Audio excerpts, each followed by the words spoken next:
नमस्कार विद्यार्थियों, आपका एक बार से बीकॉम पार्ट सेकंड की कक्षा में स्वागत है। आज अपन पढ़ेंगे कॉस्ट लागत लेखांकन का विकास किस प्रकार हुआ तथा लागत लेखांकन की आवश्यकता क्यों हुई कि जिससे लागत लेखांकन एक लेखांकन की शाखा का निर्माण किया गया। लागत लेखांकन में लागत लेखांकन की आवश्यकता को इसलिए महसूस किया गया कि प्रतिस्पर्धा के युग में लागत उत्पादकों को यह महसूस होने लगा कि यदि अपन को इस युग में अपने प्रॉफिट या लाभ को अधिक करना है तो अपन को प्रति इकाई लागत ज्ञात करके अपने लाभ को किस प्रकार बढ़ाया जा सके एवं किसी वस्तु की लागत किस प्रकार ज्ञात की जा सके, क्योंकि वित्तीय लेखांकन केवल संस्था के वित्तीय लेखों का लेखा करके और वर्ष के अंत में केवल कुल लाभ व हानि प्रकट करता था। लेकिन प्रतिस्पर्धा के युग में उत्पादकों को अपनी संस्था दूसरे व्यवसाय की तुलना में अपना प्रॉफिट अधिक करना है और इस युग में ठहरना है, तो इसके लिए उसको उत्पाद लागत लेखांकन की आवश्यकता महसूस होने लगी। वित्तीय लेखांकन में क्या होता है कि किसी व्यवसाय का लाभ हानि खाता तैयार किया जाता है और एक निश्चित तिथि को एक वर्ष के पश्चात उस संस्था का लाभ या हानि ज्ञात किया जा सकता है। लेकिन उसमें यह नहीं पता होता कि संस्था को किस वस्तु का उत्पादन करने से अधिक लाभ हो रहा है तथा श्रम का कहाँ उपयोग हो रहा है और श्रम के उपयोग से संस्था को लाभ अधिक हो रहा है या नहीं हो रहा, और एक निश्चित तिथि को व्यवसाय की आर्थिक स्थिति का ज्ञान हो जाता था। लेकिन व्यवसाय के इस युग में अपन को प्रति इकाई लागत ज्ञात करने के लिए, विक्रय मूल्य ज्ञात करने के लिए तथा अपने लाभ को किस प्रकार अधिक और किया जा सके, इसके लिए लागत लेखांकन की आवश्यकता का महसूस होने लगी। लागत लेखांकन में लागत लेखांकन की आवश्यकता इसलिए उत्पादकों को महसूस होने लगी कि अपनी किस्म को उत्पादन की जो किस्म है उसको किस प्रकार उसमें गुणवत्ता में वृद्धि की जा सके, उसकी प्रति इकाई लागत किस प्रकार ज्ञात की जा सके, तो उत्पादित वस्तुओं की उत्पादित वस्तुओं की या पूर्ण किए गए कार्यों की लागत पर नियंत्रण किस प्रकार किया जा सके। यदि किसी उत्पादित वस्तु की लागत अधिक आ रही है तो उसकी लागत को कम किस प्रकार किया जा सकता है और प्रॉफिट को किस प्रकार बढ़ाया जा सकता है। यदि किसी वस्तु का उत्पादन किया जा रहा है और उस उत्पादन में कौन से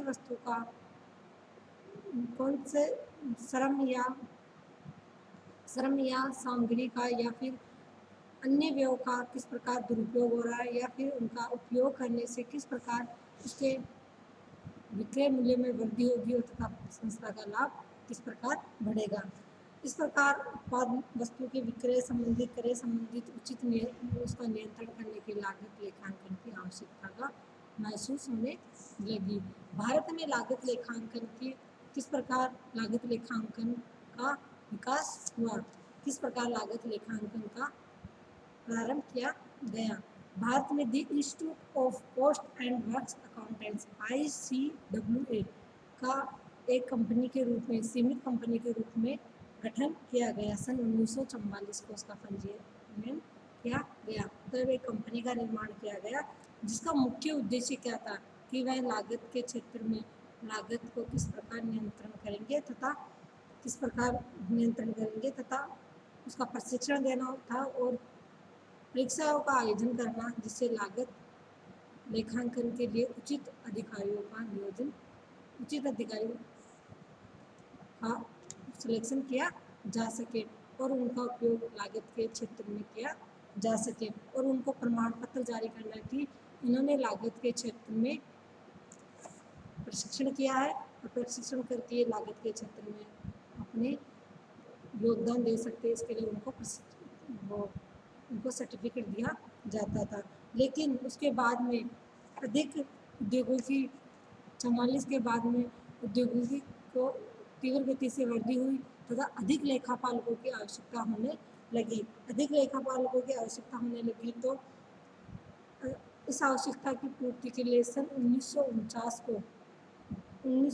को पोस्ट एंड वर्क्स अकाउंटेंट्स अधिनियम का गठन किया गया, जिसके तहत एक संस्था का निर्माण किया गया। उस संस्था का नाम था भारतीय पोस्ट एंड वर्क्स अकाउंटेंट संस्थान, जिसका कार्यालय मुख्य कोलकाता में स्थित है।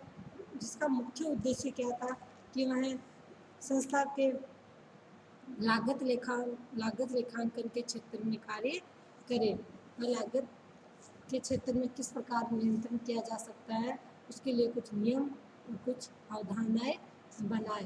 लागत लेखांकन के क्षेत्र में लागत को नियंत्रण करने के लिए किस प्रकार प्रभावी नियम बनाए जा सकते हैं। इस प्रकार इस संस्था का निर्माण होने के बाद में और एक और बात थी कि भारत सरकार द्वारा लागत लेखांकन की आवश्यकता और उसको महत्व को ध्यान में रखते हुए कंपनी अधिनियम 1965 समय प्रारंभ हुआ था। इसमें संशोधन कर दिया गया कि यदि भारत सरकार चाहे तो उद्योगों को लागत लेखे रखना अनिवार्य कर सकती है और उनका अंकेक्षण करवा सकती है। इसके तहत जो भारत सरकार द्वारा कंपनी अधिनियम में संशोधन करके जो अधिकार दिया गया था, उसके तहत भारत सरकार ने कुछ उद्योगों को पर लागत लेखे रखना अनिवार्य कर दिया गया और उनका अंकेक्षण भी करवाया जाने लगा। जैसे उन उद्योगों में था सीमेंट उद्योग था, चीनी उद्योग था, वस्त्र उद्योग था, साइकिल उद्योग था, कास्टिक सोडा उद्योग था, कागज उद्योग था, स्टील ट्यूब टाइप उद्योग था, पंखा उद्योग था, वनस्पति उद्योग थे आदि, बिजली के बल्ब उद्योग था आदि उद्योगों को सम्मिलित किया गया। इनके लिए लागत लेखे रखना अनिवार्य कर दिया गया और उनका अंकेक्षण भी करवाना अनिवार्य कर दिया गया।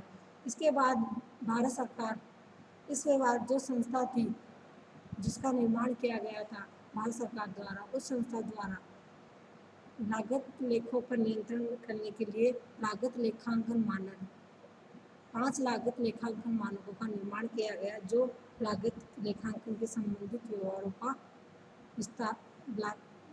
जो लागत लेखांकन के संबंध में हुए व्यवहारों पर नियंत्रण रखते हैं, उनके लिए नियम बनाए गए हैं। इस प्रकार लागत लेखांकन के लिए भारत सरकार द्वारा कदम उठाए गए कि लागत लेखांकन को अधिक प्रभावी किस प्रकार बनाया जा सकता है। लागत लेखांकन की आवश्यकता क्यों हुई? जब वित्तीय लेखांकन था तो लागत लेखांकन की आवश्यकता इसलिए हुई क्योंकि वित्तीय लेखांकन में बहुत सारी कमियां थी। उन कमियों को दूर करने के लिए लागत लेखांकन की आवश्यकता हुई।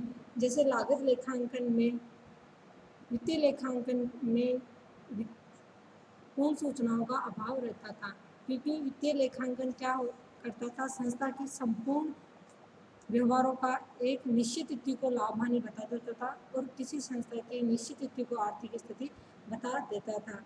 उससे यह जानकारी नहीं हो पाती थी कि कौन से उत्पाद में अधिक लाभ मिल रहा है या फिर कौन से उत्पाद से लाभ नहीं हो रहा। यदि संस्था को किसी उत्पाद से लाभ नहीं हो रहा तो उसका उत्पादन बंद कर देना चाहिए, लेकिन यह वित्तीय लेखांकन में ज्ञात नहीं हो पाता था। इसलिए लागत लेखांकन की आवश्यकता का महसूस होने लगी। और यदि लागत लेखांकन में उत्पादन वस्तु में अधिक कार्य कुशलता में वृद्धि किस प्रकार की जा सकती है, इसका भी ज्ञान नहीं हो पाता था।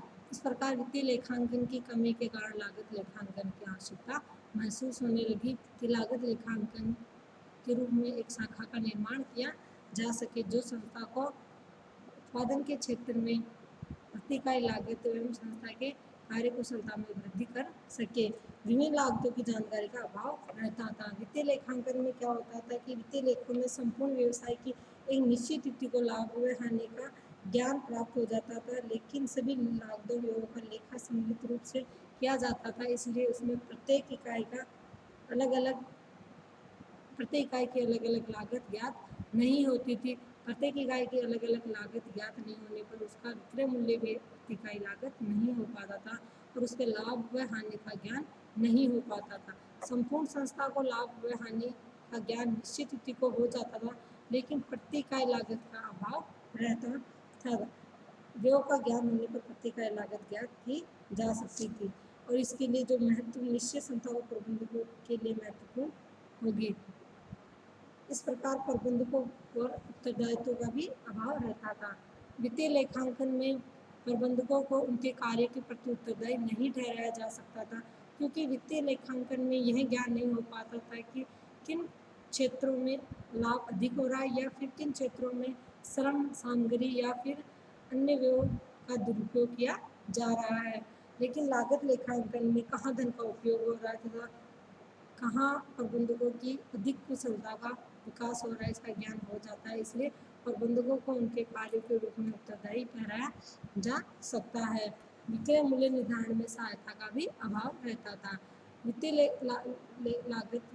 लेखांकन में क्या होता था कि इसमें विक्रय मूल्य का निर्धारण नहीं हो पाता था। वित्तीय लेखों में सभी उत्पादन व्ययों का अलग अलग वर्गीकरण विश्लेषण नहीं किया जाता था। वित्तीय लेखांकन में संपूर्ण विभागों का एक साथ लाभ व हानि ज्ञात किया जाता था, लेकिन ये लागत लेखांकन में प्रत्येक विभाग या प्रत्येक उत्पाद का अलग अलग लाभ या हानि ज्ञात किया जा सकता है, जिससे प्रबंधक अपने कार्य कुशलता में अधिक वृद्धि कर सकते हैं।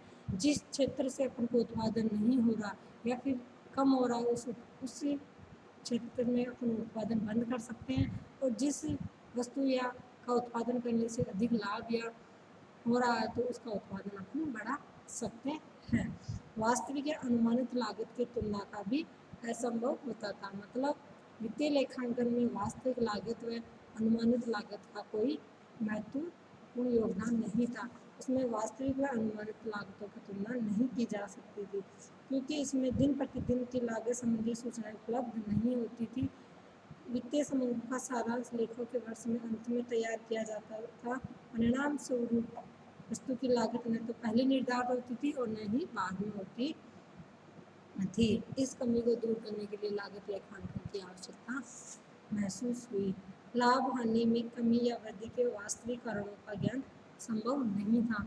वित्तीय लेखांकन में क्या होता था कि किस क्षेत्र में अवधि में लाभ किसी अवधि में लाभ या हानि की मात्रा में कमी या वृद्धि किन कारणों से हुई है, यह तथ्य वित्तीय लेखी स्पष्ट करने में असमर्थ रहते थे, क्योंकि वित्तीय लेखांकन में तो हानि का विश्लेषण नहीं किया जाता था। केवल उनका निश्चित तिथि को किसी संस्था का लाभ व हानि ज्ञात किया जाता था। उसमें यह ज्ञान नहीं हो पाता था कि संस्था को लाभ हो रहा है तो किन कारणों से हो रहा है, यदि हानि हो रही है तो किन कारणों से हो रही है।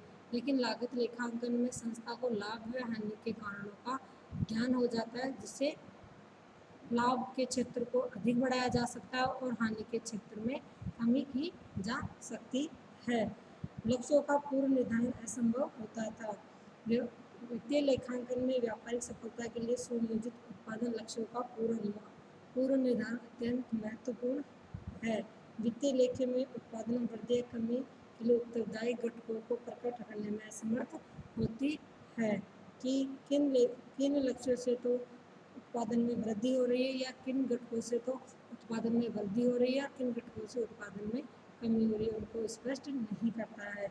इसलिए भावी योजना में लक्ष्यों के निर्धारण का उपयोग नहीं किया जाता है। इस प्रकार आवश्यक निर्णय लेने में भी कठिनाई होती है।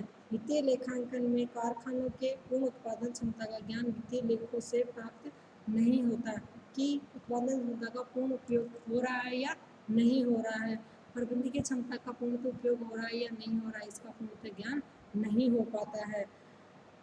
उदाहरण के लिए पूर्ण उत्पादन क्षमता प्राप्त करने के लिए संभोग संख्या में वृद्धि की जाए या कमी की जाए, इसका भी ज्ञान नहीं हो पाता है, क्योंकि वो संपूर्ण संस्था का लाभ ज्ञात करती है, जिससे कि ये उसमें प्रकट नहीं कर पाती है। इस प्रकार लागत लेखांकन की आवश्यकता महसूस होने लगी।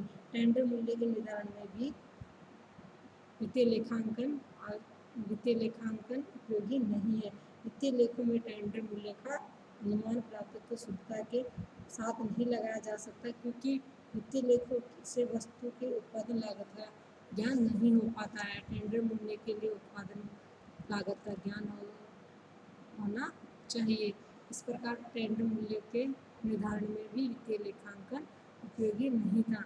वित्तीय लेखांकन की इन सभी कमियों को ध्यान में रखते हुए लागत लेखांकन की आवश्यकता हुई तथा इन कमियों को दूर करने के लिए लागत लेखांकन का विकास किया गया।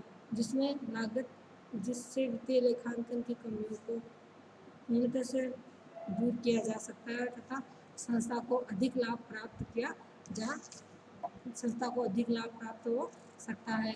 इस प्रतिस्पर्धा के युग में यदि संस्था तुलनात्मक अध्ययन कर एक व्यवसाय से दूसरे व्यवसाय का तुलनात्मक अध्ययन करके किस प्रकार प्रॉफिट को अधिक बढ़ाया जा सकता है तथा किस प्रकार इस प्रतिस्पर्धा के युग में बाजार में ठहर सकते हैं, ये करना बहुत महत्वपूर्ण था। इसलिए लागत लेखांकन की आवश्यकता का विकास हुआ।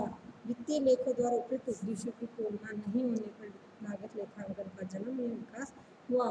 लेखापाल को द्वारा सोच विचार कर नई नई तकनीकों का विकास किया जाता है। वर्तमान में यह इतना महत्वपूर्ण हो गया है कि लागत लेखांकन के अभाव में कोई भी संस्था अपना व्यवसाय सही तरीके से नहीं कर सकते। हम सही प्रॉफिट व हानि ज्ञात नहीं कर सकते। Thank you.